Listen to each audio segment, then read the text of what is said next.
လာပြီဗျပပကြီးကတော့တနေ့တစ်မျိုးရိုးအောင်လို့လုပ်နေတယ်။ဒီနေ့ကတော့စုံမဦးလေးဟုတ်တယ်ဒီနေ့ဆိုတော့ CEIR လို့ခေါ်တယ်ဘယ်လိုခေါ်လဲဆိုတော့ mobile စက်ပစ္စည်းတက်တေက mobile စက်ပစ္စည်းတက်တေကမှတ်ပုံတင်တယ်ဗျ CEIR ကျွန်တော်တို့ရဲ့ဖုန်းတွေကိုမှတ်ပုံတင်ရမှာဖုန်းတစ်လုံးနဲ့ကျွန်တော်ခင်ဗျားမှာဖုန်းတစ်လုံးရှိတယ်ဆိုရင်အဲ့ဖုန်းမှာအထဲမှာ IMEI လို့ခေါ်တယ်နံပါတ်15လုံးရှိတယ်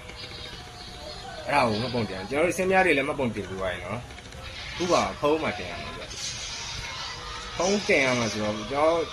ရှင်းအောင်ပြောရစီလူတွေမှာဆိုလက်ပွေနဲ့တူတယ်ဗျလက်ပွေလူကြတဲ့လက်ပွေမတူတယ်လို့ပဲဖုန်းတွေမှာလည်းတစ်လုံးနဲ့တစ်လုံးနံပါတ်မတူဘူးဗျအဲ့ဆိုတော့မှတ်ပုံတင်လိုက်ရင်ဘာဖြစ်မလဲဆိုတော့သူတို့ကကျွန်တော်တို့ပို့ပြီးစောင့်ကြည့်လို့ရပါတယ်ဗျစင်းများမှာလည်းမှတ်ပုံတင်ပြီးနော်အခုက electronic device ကိုပဲထပ်ပြီးမှတ်ပုံတင်ရမယ်ဆိုတော့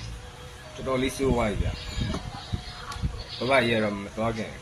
တရေပြီးတရေပြီးကိုရင့်နေတာ sorry ရင့်နေကြကျောင်းနိုင်ငံမှာလည်းဥပဒေတွေကလည်းထုတ်တယ်အားလွယ်တယ်တော်တော်လေးလွယ်မအီဖိုတရရှိပြီဆိုရင်အီဖိုတရနဲ့ဥပဒေထုတ်လို့ရတယ်တော်တော်လေးပါမလို့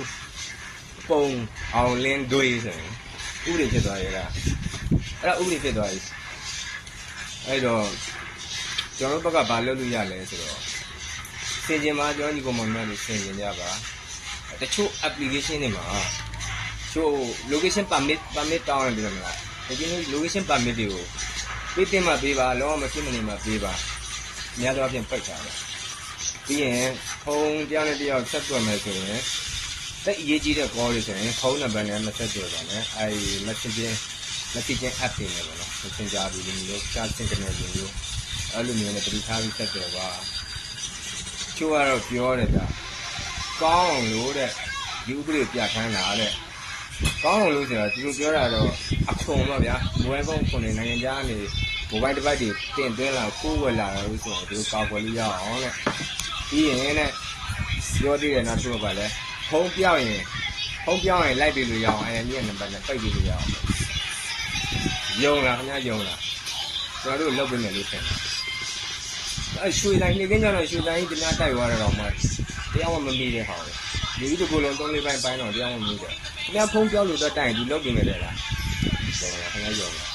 ပြောရင်ကွန်မန့်မှာရေးရတယ်ကျွန်တော်ယုံနေတယ်ချို့ကလည်းပြောတယ်ဗျာလူတန်းပေါင်းများစွာဟိုတဲ့လို့စောင့်ကြည့်နိုင်မှာလေတဲ့ဒီကတန်းပေါင်းများစွာစောင့်ကြည့်မှာမဟုတ်ဘူးဗျာတန်းပေါင်းများစွာစောင့်ကြည့်မှာခင်ဗျာပြစ်မှတ်ထားတဲ့လူတယောက်ကိုပဲစောင့်ကြည့်မှာသူတို့က keyword လို့ခေါ်တယ်ဗျာကျွန်တော်လိုချင်တဲ့စကားလုံးကိုဥပမာဗျာရှင်းပြောရင်တော်လှန်ရေးလိုမျိုးတောင်းဆိုင်စစ်ကြည်လိုမျိုးအဲ့လိုမျိုးလက်နက်ကိုင်လိုမျိုးတခုခုပါဗျာမြေအောက် underground လိုမျိုးအဲ့လိုမျိုးဟာကို keyword ထဲမှာထည့်ထားတယ်ခင်ဗျာအဲ့ဒီစကားပြောရတယ်သူကပေါ်ပြီးပြောတဲ့လူပဲပေါ်မှာတော့မပြောတဲ့လူမပေါ်ဘူးအဲ့ဒီလူတွေတေးစိတ်ချက်လက်တွေကတော့စောင့်ကြည့်လို့ရပြီကျွန်တော်တို့မှစက်များမှတ်ပုံတင်ထားတာဘယ်သူပြောသွားလဲအကုန်ရှိတယ်ခုဆိုရင်ဖုန်းနဲ့တင်နေတာခင်ဗျာရှိရတယ်လို့သိပါပြီကျွန်တော်ဘာလုပ်လို့ရလဲဆိုဒီ site လို့ပဲရမယ်ကျွန်တော်တို့ပြည်တွင်းကလူတွေဆိုတော့ချက်တဲဖြစ်မယ်ဗျာဒီပါလူတွေဆိုတော့အကြောင်းမဟုတ်ဘူးပြည်တွင်းကလူတွေဆိုတော့ချက်တဲမယ်ပြီးရင်ခင်ဗျာနိုင်ငံခြားသွားလို့ဖုန်းတစ်လုံးဝယ်လာမယ်ဆိုရင်